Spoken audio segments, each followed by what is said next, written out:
So if saving money is the kind of content you like and learning new things to make your dollar go further, if that's the kind of thing you're interested in, please like and subscribe. I'm going to be trying to share that kind of content as much as possible. So thank you so much. I was just about to get to changing the oil in my wife's car, and I wanted to take a second and talk a little bit about changing your own oil. I learned how to change my own oil when I was 18. My oldest brother, he was a lube tech at Walmart. Essentially, he would change people's oil for them for, I want to say, the better part of a decade, 6-7 years. He did it.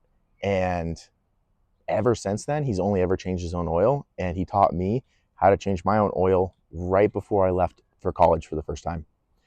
And there's a few things that he taught me about changing the oil, but one of the big pros for why he talked me into changing my own oil is that he saw how many horror stories there were of these technicians who really just had a quota to fill, or they had to rush to stay on top of all the cars they had to get done.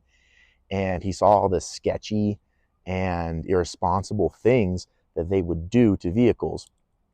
He was actually there, and I don't know if this is like Walmart wide or just that particular location, but they had to implement a rule where they weren't allowed to unscrew oil plugs. They had to actually vacuum out all of the oil. And the reason they did that is because they kept on stripping the plugs, because they just used impact drills, and they just would shred these. And so one of the things he talked to me is about just the care that you can put into your own vehicle, that someone who is just an hourly person trying to get things done isn't going to be able to do.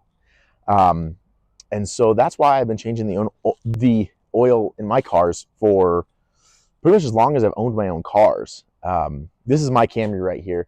I'm going to change my wife's oil here in a little bit. It's getting dark. Hopefully I won't lose all my light. But I want to talk about some of the costs and benefits of changing your own oil. And that's one of the biggest ones, is just the care. Is that if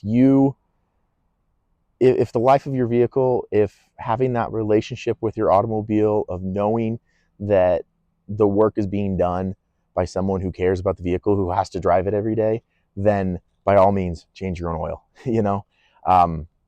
So the first thing I want to talk about is the cost of the oil. So my brother taught me to love Valvoline, and so I always use it. I recently started using their high mileage stuff, and it's actually been working really, really well. No issues with it. It costs the same as the regular, and honestly, I can't remember the last time that I've owned a vehicle below 75,000 miles. I don't think I ever have, to be frank. I always just buy cars that are older and have more miles than that, as I set this back on my 2007 Camry. So not to bag on Walmart too much, I actually get my oil at Walmart. One of the reasons I do that is because it's so cheap.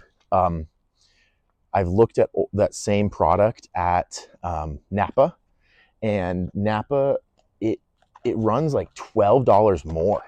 So, or sorry, like $10 to $12, I guess. That costs $26 at Walmart. That goes for $35 plus at Napa, not including tax. Next thing, obviously, is the cost of the filter. Filters can range. My brother loves Napa Gold. They're just, in his mind, bar none, the best filters you can get. So if I'm passing a Napa, or if I'm living near a Napa at the time that I'm doing an oil change, I'll try to pick up one of those. But honestly, I just Walmart Fram. Like this one for my wife's car costs $10. That's actually quite a bit for an oil filter for Fram. For the Camry here, it usually goes about 6 to 8. So that's about $10 right there. For my wife's car, she has a RAV4. I had to get a special oil wrench, an adapter. It attaches to a 1/2-inch ratchet. Cost $11. I got this at AutoZone. Just an extra expense. So another thing you need to think about is that if you don't have a ratchet set. If you don't have a set of ratchets that will work, that is going to be an expense. But just like buying that that Toyota oil wrench, I only have to buy it once, and then the next time I have to get oil or change my oil, I don't have to buy it again.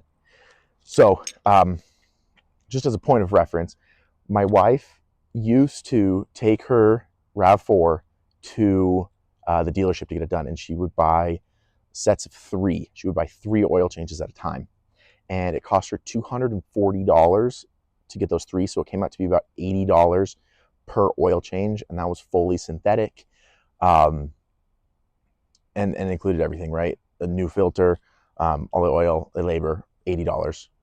That's actually one of the better deals I've seen. I remember the one time I've actually paid someone to change my oil. I don't remember who it was. It came out to be like $100 to put fully synthetic in my car. And so obviously, if you're comparing prices and you're thinking about doing your own oil, if you do conventional, it probably is going to be cheaper. But personally, I think that fully synthetic is so much better on the vehicles. I've never not changed my vehicle to fully synthetic. So for an oil change, to have someone do it, you're looking at between $80 and $100 for fully synthetic.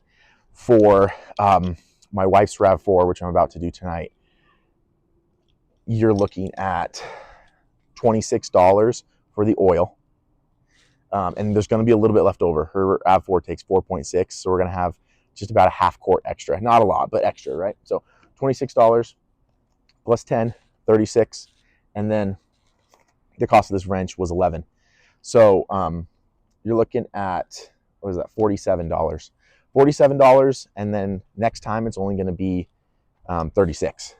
So a typical oil change, you're spending $36, and you're $36, you're saving money. You're getting it done yourself, so you know that care is being taken into it. Those are the pros for doing your own oil. The cons, it takes time. It takes time, especially if it's your first time doing it, or if something happens, if you mess up, it takes time. It can be time consuming. Like for my Camry, I can do it in 20 minutes now just because I've gotten so good at it. I've done it so many times. I've had it for years, but I'm about to do the RAV, and it's probably going to take me a minute to figure it out, longer than I'd like to. So save money, care, takes time. It's messy. It's messy. It's sometimes really hot. It's work, right? And you need to decide how much do you value your time too, right? If I'm saving $44 to change the oil in the RAV, and I probably save more than that to change it in the Camry, right? If I save $44, but if it takes you 2 hours to do it, and you value your time at $25 an hour on your weekends, then it's not really worth it. You would almost rather just take it somewhere, get it done, and enjoy your weekend. So these are some things to think about. In my next video I'm going to be posting, I'm actually going to be showing you how I'm going to change the oil in the RAV4. I've never done it before. I've actually learned from YouTube. So if you want to see that content, you absolutely can. Please like and subscribe. We're just getting started here. But thank you so much, and comment. What do you think? Do you change your own oil? Do you think it's dumb? Do you pay someone to do it? Do you have an older brother that loves to change oil and you just have him do it? Because that's what a lot of my family does. So thank you so much for watching till the end, and please like and subscribe.